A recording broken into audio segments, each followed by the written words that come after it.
بسم الله الرحمن الرحيم إن الله وملائكته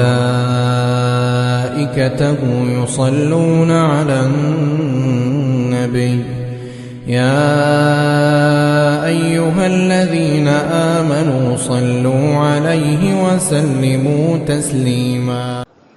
تو بات یہ عرض کر رہا تھا، میں ناکارہ آپ کی شان و عظمت کے حوالے سے کیا کہوں گا؟ سوال یہ ہے کہ جب ہم آپ کی شان و عظمت کے بیان کرنے کا حق ادا نہیں کر سکتے تو کیوں کرتے ہیں؟ سن لیجیے، اس لیے کرتے ہیں کہ شاید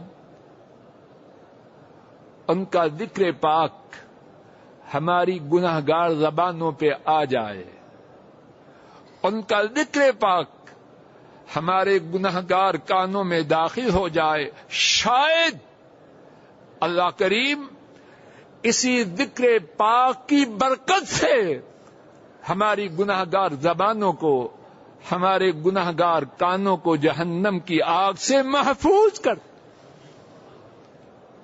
حضرت حسان رضی اللہ تعالی عنہ، انہوں نے کیا خوب بات کہی ہے، توجہ سے میں آپ اسے سنیں اور ساری زندگی اپنے سامنے رکھیں۔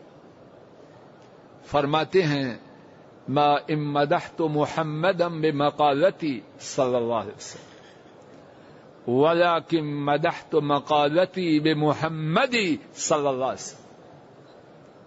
حضرت حسان رضی اللہ تعالی عنہ فرماتے ہیں، میں اپنے اشعار سے محمد صلی اللہ علیہ وسلم کی تعریف نہیں کر رہا، میں تو ان کے ذکر پاک کو اپنے اشعار میں لا کر اپنے اشعار کی قیمت کو بلند کر رہا۔